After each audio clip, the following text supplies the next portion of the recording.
नमस्कार विद्यार्थियों, नमस्कार दोस्तों। आप सभी का हमारे यूट्यूब चैनल पर स्वागत है। आज हम चर्चा करेंगे कि जो कृषि एग्रीकल्चर यानी एग्रीकल्चर सुपरवाइज़र का जो एग्ज़ाम था, यानी कृषि पर्यवेक्षक का जो एग्ज़ाम था, उसकी कट ऑफ क्या रहने वाली थी, पेपर का लेवल क्या था, उसको मद्देनज़र रखते हुए चर्चा करेंगे कि जो कट ऑफ है वो कितनी जा सकती है। तो मैं बता दूंगा कि जो पेपर का कठिनता स्तर था वो इतना नहीं था, लेकिन जो पेपर हैं वो टाइम टेकिंग रहा, यानी कि समय लेने वाला पेपर रहा। उसकी वजह यह है कि जो क्वेश्चनों का जो पूछने का जो तरीका है, जैसे कथन कारण व्याख्या वाले या मिलान वाले, जिसमें थोड़ा सा टाइम लगता है, तो ऐसे क्वेश्चन पूछे गए जिससे क्या हुआ कि क्वेश्चन को करने में ज़्यादा समय लग रहा है, लेकिन उनका जो कठिनता स्तर है वो उतना नहीं रहा है। तो जीके, हिंदी या जो सब्जेक्ट का पूछे तो वो इतना ज़्यादा टफ नहीं रहा, लेकिन ईजी रहा और समय ज़्यादा लेना। तो बच्चे इस उम्मीद से मतलब इस समय पर उसको इतना क्वेश्चन नहीं कर पाए, लेकिन फिर भी अनुमान लगा सकते हैं कि कितना इसका जो कट ऑफ है वो कितनी जा सकती हैं। तो पहली बात तो जो बोर्ड है उसने ये बता दिया है कि पेपर किस तरीके से आने वाला है, कैसा आएगा।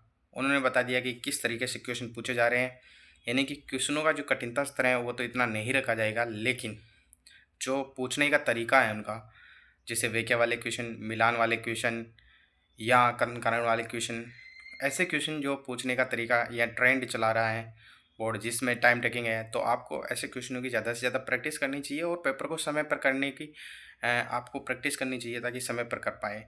और देखा जाए तो पेपर का जो कठिनता स्तर है वो इतना नहीं रहा, लेकिन टाइम टेकिंग है उसकी वजह से इतने नहीं कर पा रहे। फिर भी जो कट ऑफ है वो कट ऑफ तो कम नहीं जाने वाली, कट ऑफ वही जाएगी जिससे एक दो नंबर का या एक दो क्वेश्चन का ऊपर नीचे हो सकता है।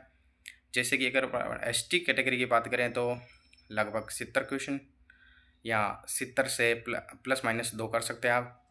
और ऐसे कैटेगरी की बात करूँ तो लगभग 75 क्वेश्चन के लगभग जाएगी। और ओबीसी और जनरल की बात करें अपन तो 80 क्वेश्चनों के लगभग जाएगी।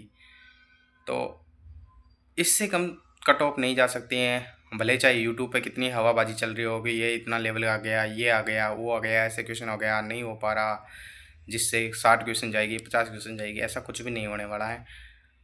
तो ये अनुमान है, इसके अनुसार ये होगा। अगर किसी भी भाई का इस गैप के अंदर क्वेश्चन बैठ रहा है तो वो उम्मीद लगा सकता है कि उसका सिलेक्शन पक्का है। अगर नहीं भी बैठ रहा है फिर भी देखो आपको किस तरीके से पेपर की तैयारी करनी है वो आपको बोर्ड ने बता दिया है। आप अब उस अनुसार तैयारी करें, पेपर को हल्के में नहीं लें, पढ़ें और प्रैक्टिस करें ताकि अच्छे से पेपर को अटेम्प्ट कर पाएँ, अच्छे से क्वेश्चनों को कर पाए, ताकि मेरिट लिस्ट में अपना नाम हो। धन्यवाद। इसी के साथ